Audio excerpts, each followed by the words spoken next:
At the start of the movie, we see an advertisement for tonight's Mega Ball jackpot, which is a whopping $156 million. Somewhere in town, we see a drug dealer named Sterling selling some stuff to a young man. But the boy doesn't have enough money, so Sterling demands his stuff back. Then, all of a sudden, another man punches him from behind, and the two run away with the drugs. Sterling chases after them and points his gun at them. But the boys disregard his threat and drive away, leaving Sterling enraged. The scene then cuts to a convenience store, where an officer enters to use the restroom. The owner, Amir, points him in the right direction without thinking much. A pregnant woman and her boyfriend are also present. They are here to buy some ice cream. Shortly after, a wealthy-looking man and Sterling enter the store at the same time. While the man goes to buy some lottery tickets, the drug dealer heads to grab a drink. The wealthy man appears to be a bit of a racist, as he makes fun of Amir's business. The man then scans all his lottery tickets, and to his utter shock, one of them hits the jackpot. His ticket matches the numbers on the machine, and Amir confirms that the man has won the jackpot, which is $156 million. Amir is happy as well because, as per the government law, he, being the ticket seller, is entitled to 5% of the total winnings. As the two celebrate with loud cheers, Sterling hears about the winning prize. Since he is already short on cash, greed sets in, and he decides to cover his face with a magazine paper and points his gun at the wealthy man. Sterling demands the lottery ticket, leaving everyone stunned. At first, the man refuses to comply, but when Sterling threatens to shoot, he reluctantly hands over the ticket. Meanwhile, the cop hears the commotion from inside the restroom, so he stealthily comes out to check and orders Sterling to drop his weapon. This leaves the wealthy man in a tough spot, and the cop decides to take a shot. But unfortunately, instead of hitting the target, he strikes the wealthy man, killing him on the spot. After a tense few seconds, Sterling manages to shoot the officer twice, killing him as well. Amir tries to grab his gun, but Sterling catches him and punishes him with a blow to the nose. Since there are cameras in the store, Sterling demands to know where the main computer is, so Amir reluctantly reveals that it's at the back. Sterling orders Amir to close the store and turn off the lights, as he wants to get rid of the bodies. He also confiscates everyone's cell phones and other personal belongings. Meanwhile, the couple, Anna and Abraham, are completely shaken by what just happened. They simply came for some ice cream, but now there are two dead bodies in the store. Sterling then points his gun at Amir and Abraham, forcing them to clean up the mess. They stash the dead bodies in the restroom and plan to get rid of them later. They then proceed to the storeroom to delete the camera footage, and here the store owner suddenly says that he is ready to help Sterling. Sterling once again asks the store owner to delete the CCTV footage, but Amir states that even if they do so, things are not that simple. He explains that when someone wins the mega jackpot, the authorities always confirm it with the store. Since the place is a complete mess, it would be impossible to get away with the lottery money. Hearing this, Sterling realizes that he needs the people, so he cuts off their bondage and then asks them to make up a believable story, promising to pay them if they cooperate. It's about a bad guy who comes in, tries to rob the wealthy old man, and the cop comes in and gets shot, while the bad guy escapes. Amir wants $10 million in exchange for his services, but Sterling says he's only going to give $4 million. The only one who opposes the plan is Anna, as she is scared of being caught by the police. Realizing that his wife is about to give birth, Abraham is hesitant and asks for $20 million, but Sterling only offers $6 million for the couple. Sterling even lets the couple walk away if they want to, but Abraham convinces his wife. He claims that if they get the money, they can secure a great future for their child. Just then, the group is interrupted by loud banging noises, and upon checking the camera, Amir realizes that his brother-in-law, Hassan, has arrived for his night duty. The panicked Sterling immediately orders Amir to get rid of his brother. Hassan talks about the cut on his nose, but Amir lies that he fell earlier. The brother then gets into the store, and Amir claims that they're closed for the night, but a security guard suddenly enters the store for some cigarettes. Amir nervously gets him one, and the guard accidentally strikes one of the bullet shells on the ground. He recognizes the sound and looks for it but doesn't find it anywhere, so he decides to leave. After the security leaves, Amir persuades his brother to go home, saying he needs some alone time. He is now relieved that he has taken care of his brother-in-law, but just when one problem seems to be averted, another one arises. The two men who just came in noticed the dead man's luxury car outside. If it's not taken care of urgently, people will start suspecting that it has been stolen. Anna asserts that they will have to change their story, which is that nothing happened here. But they have to get rid of the car and the bodies immediately. They then head to the restroom, where the cheeky drug dealer suggests they incinerate the bodies with acid, but the others think it's not such a good idea. Sterling checks the rich man's pockets for his phone. When he finds it, Anna goes through it to learn about his preferences. She soon finds out that the rich man goes on regular trips and that he has no family members. And so, she plans to book a trip for him to the Virgin Islands for a month.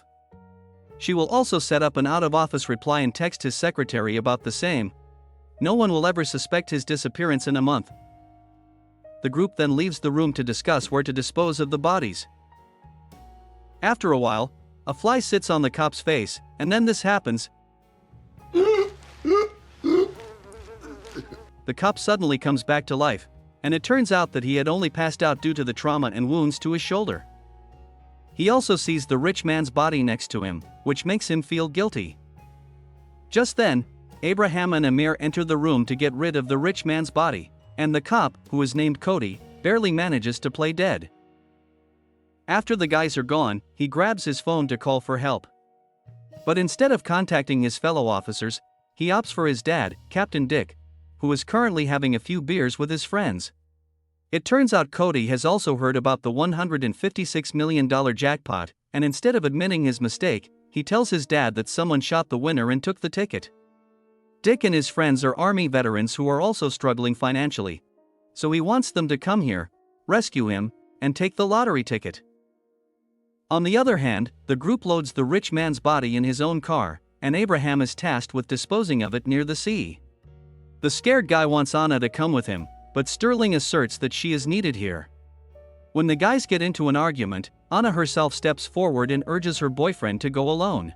She promises that she will take care of herself. Before departing, Sterling tapes an on-call phone to Abraham's car, so that he can hear him all the time. After a few minutes of driving, Abraham reaches a junction where a local train passes through.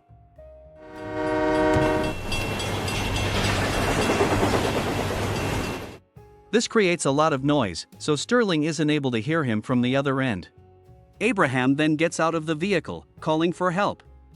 Although he wants the money for his family, he is also scared for Anna's well-being. Unfortunately, this turns out to be a bad idea as the security suspects him of stealing the vehicle. Abraham tries to explain his predicament, but the security sprays him with pepper spray. The two get into a tussle, during which the security accidentally lands on his head, killing him on the spot. Since there is no one around, Abraham quickly loads his body in the trunk and sets off. Now, instead of one corpse, he has two to take care of. Meanwhile, Dick and his friends arrive outside the store, completely loaded. They have brought guns, snipers, walkie-talkies, and all the other equipment that an army veteran generally uses during war. Through the sniper, they check the surroundings and keep a close eye on Sterling. As all this is happening, Cody is still inside the restroom, slowly bleeding out. After deleting all the CCTV footage, Amir is tired of waiting. He knows that Sterling will betray them as soon as everything is cleared. So, he grabs a hammer to finish him off right now. Anna warns him against doing it, but Amir remains resolute in his decision. At the same time, the sniper monitors Sterling from outside and then takes a shot at him. But he misses by centimeters. Soon, the other army veterans burst through the door, and Amir is the first one to be gunned down, while Cody is rescued. Sterling tries to escape through the front door, but he is eventually shot and killed by the sniper. Abraham hears the sound of gunshots through his phone and keeps asking if everything is alright, but no one replies. Meanwhile, Dick checks every nook and corner of the store to see if there are any other people. He finds Anna in a room, but she is lying motionless on the ground with a plastic bag over her face, pretending to be dead. But Dick, being an army veteran, is not going to leave her so easily. He steps on her fingers and crushes them brutally to get a reaction from her, but Anna manages to stay still. Dick then proceeds to step on her pregnant belly, but before he can do so, Abraham talks over the phone. This makes the army veteran realize that there's one more guy in the mix, so he goes to the other rooms to check. But then, out of nowhere,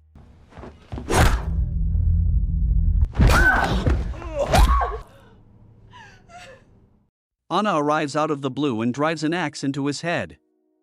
She strikes him multiple times until he stops breathing. On the other hand, Abraham finally gets rid of the vehicle by loading it onto a yacht. He then hurries to the store on foot to save his girlfriend. Back at the store, when another guy, Dobbs, tries to get in, Anna grabs Dick's gun and fires at him.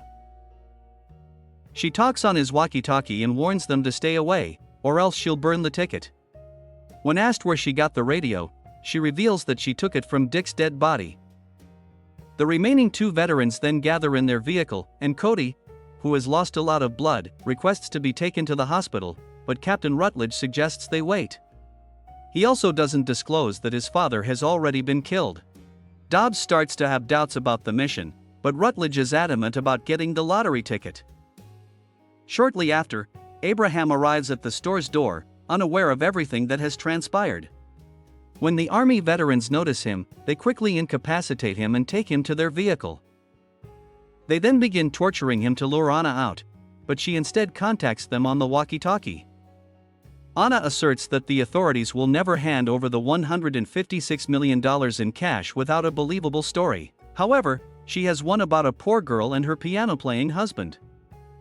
One night, they won the lottery ticket and some bad guys tried to rob them, but some brave ex-army officers arrived at the scene and saved the day.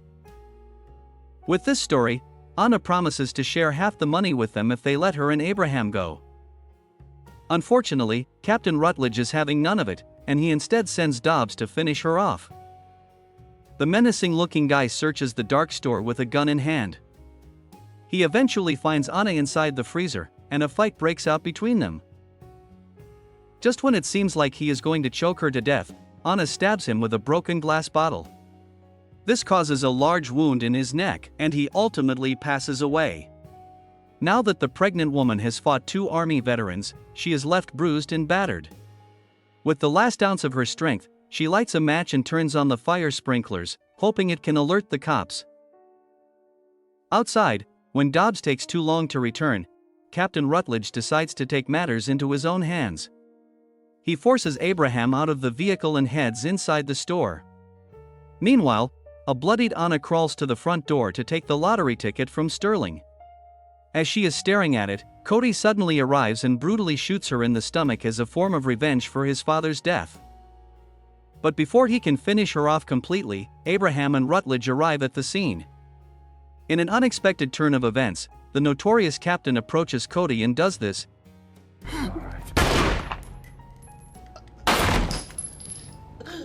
He kills him with his own gun.